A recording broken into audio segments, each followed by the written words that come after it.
एक बार हजरत ख्वाजा मोइनुद्दीन चिश्ती रहमतुल्लाह अलैहि इस्लाम का पैगाम फैलाने की नीयत से अपने कुछ मुरीदों के साथ अजमेर शरीफ के एक स्थान पर तशरीफ लाए।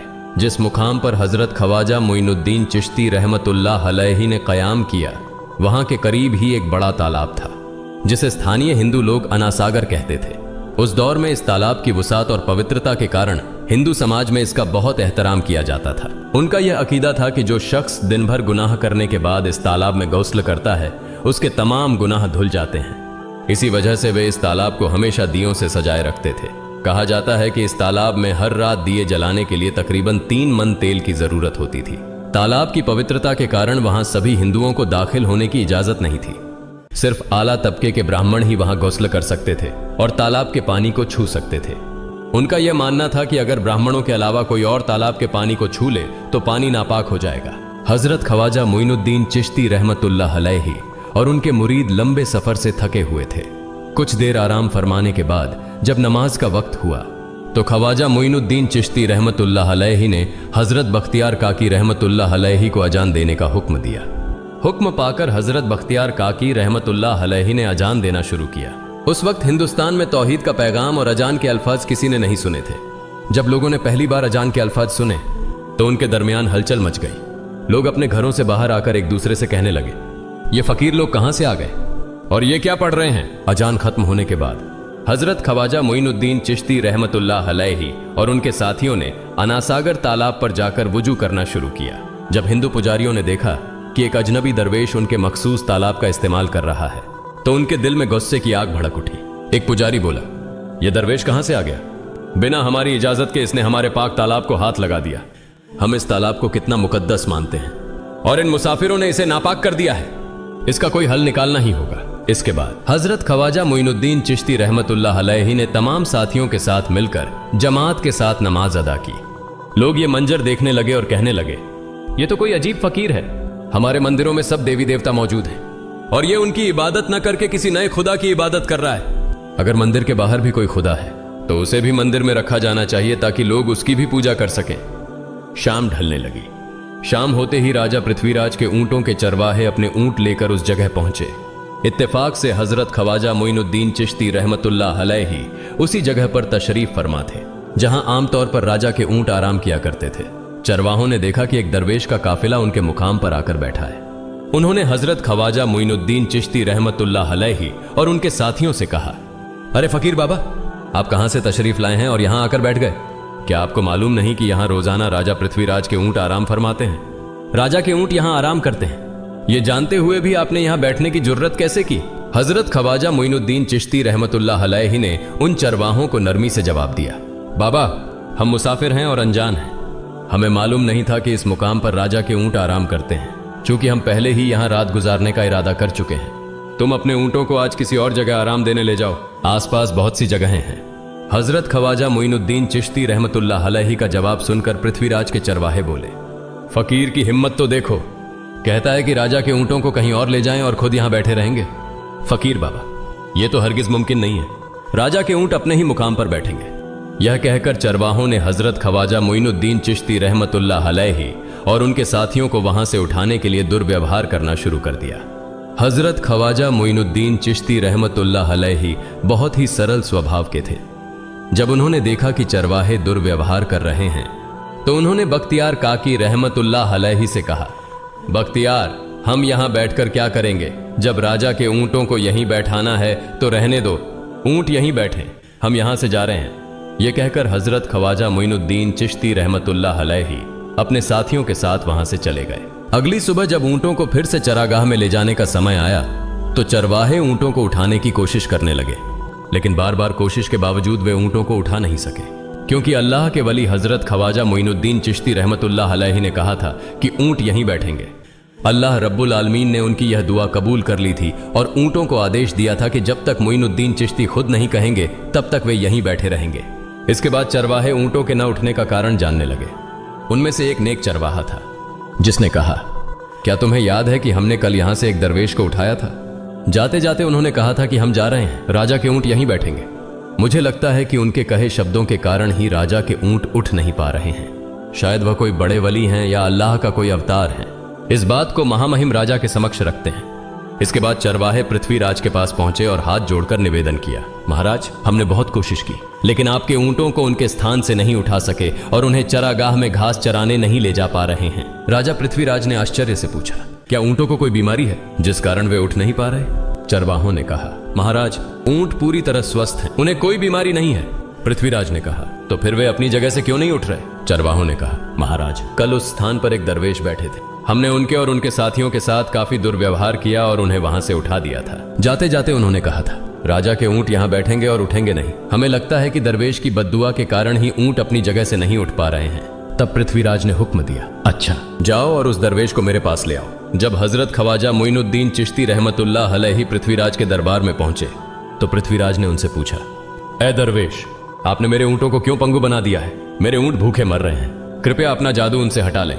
अगर जादू नहीं हटाया तो मेरे ऊंट भूखे मर जाएंगे। पृथ्वीराज की बात सुनकर हजरत ख्वाजा मोइनुद्दीन चिश्ती रहमतुल्लाह अलैहि मुस्कुराते हुए बोले, हे अल्लाह के बंदे, हम मुसलमान हैं और मुसलमान कभी जादू नहीं करते। तुम्हारे ऊंटों को मैंने नहीं बल्कि इस संसार के पालनहार महान अल्लाह रब्बुल आलमीन ने बैठाया है। उनकी आज्ञा से ऊंट बैठे हैं और उनकी आज्ञा से ही उठेंगे। लेकिन मैं उस सर्वशक्तिमान से प्रार्थना कर सकता हूं कि वह तुम्हारे ऊंटों को उठने की अनुमति दे। इसके बाद हजरत ख्वाजा मोइनुद्दीन चिश्ती रहमतुल्लाह अलैहि ने अल्लाह से दुआ की, हे अल्लाह, इन ऊंटों को उनकी जगह से उठने की तौफीक दें। हजरत ख्वाजा मोइनुद्दीन चिश्ती रहमतुल्लाह अलैहि की दुआ करते ही चरवाहों ने देखा कि ऊंट अपनी जगह से उठकर चरागाह की ओर बढ़ने लगे। यह दृश्य देखकर चरवाहे चकित रह गए और हजरत ख्वाजा मोइनुद्दीन चिश्ती रहमतुल्लाह अलैहि की करामत की खबर पूरे अजमेर में फैल गई। जैसे जैसे हिंदुओं के बीच हजरत ख्वाजा मोइनुद्दीन चिश्ती रहमतुल्लाह अलैहि की करामत की बातें फैलने लगीं और इस्लाम की महानता उनके सामने प्रकट होने लगी, मंदिर के पुजारी भयभीत हो गए। वे सोचने लगे, अगर यही चलता रहा तो सभी हिंदू मुसलमान बन जाएंगे। तब वे पृथ्वीराज के पास पहुंचे और निवेदन किया, महाराज, ये दरवेश हमारे राज्य में अशांति फैला रहे हैं। यदि आपने अभी इनका कोई उचित समाधान नहीं निकाला तो ये दरवेश सभी हिंदुओं को मुसलमान बना देंगे और तब हमारे देवताओं की पूजा करने वाला कोई नहीं बचेगा। आप इन्हें यहां से भगा दें, नहीं तो ये हमें यहां से बाहर निकाल देंगे। महाराज, हम आपको एक और भयावह बात बताना चाहते हैं। ये दरवेश कहते हैं कि जिन मूर्तियों की हम पूजा करते हैं वे पूजनीय नहीं है। उनका कहना है कि ये केवल निर्जीव पत्थर है जिनमें कोई शक्ति नहीं है। ये साधारण लोगों को इस तरह की बातें बताकर भ्रमित करना चाहते हैं। सबसे आपत्तिजनक बात यह है कि ये दरवेश हर दिन 5 बार हमारे पवित्र तालाब में हाथ लगाकर उसे अपवित्र कर रहे हैं।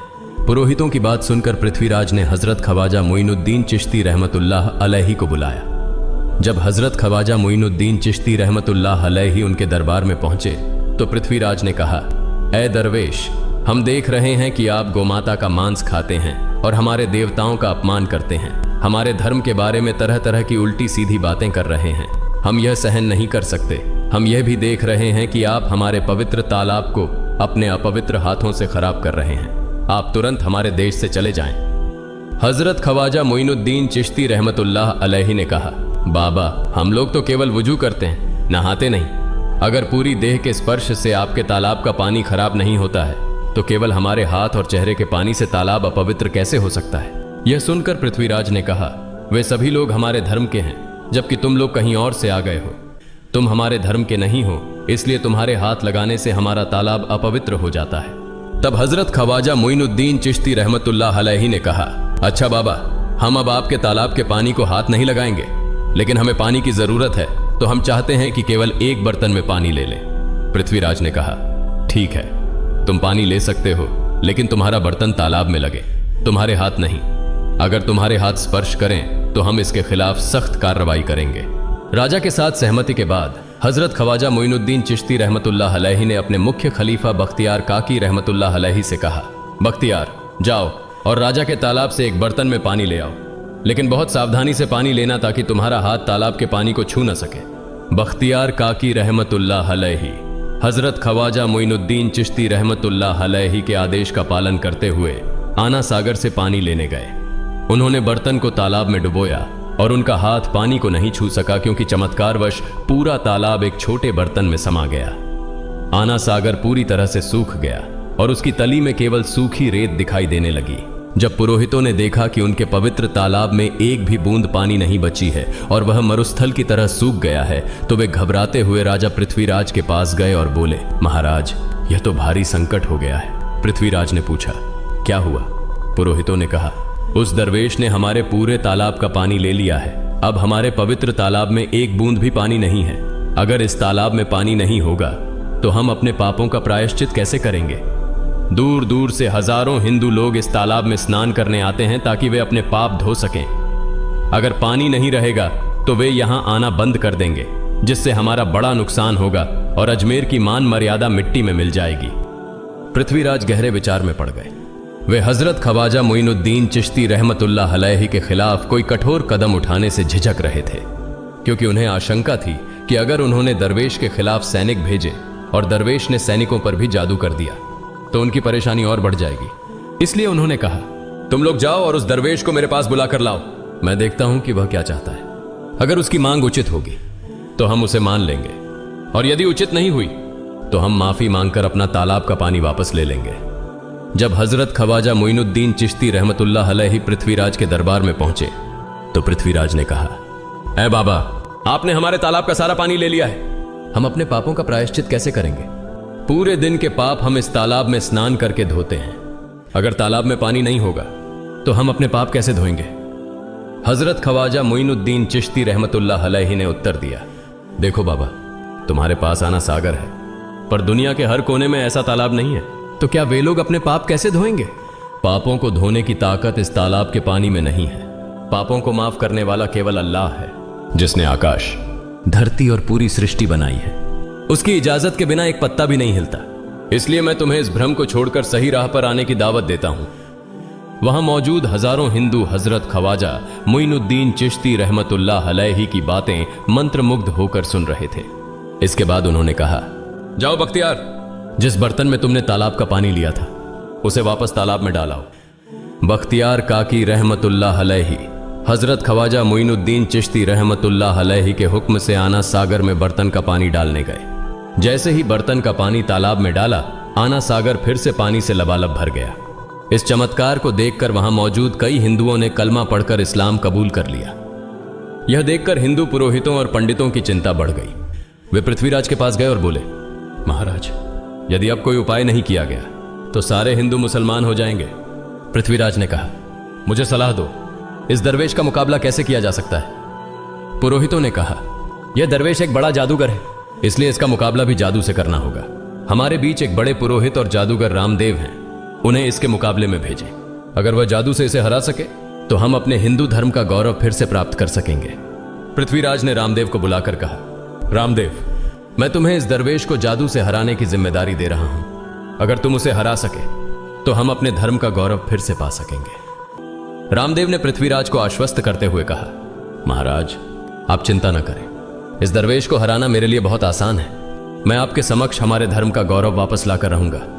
इसके बाद रामदेव अपने साथियों के साथ हजरत ख्वाजा मोइनुद्दीन चिश्ती रहमतुल्लाह अलैहि के सामने मुकाबले के लिए पहुंचा।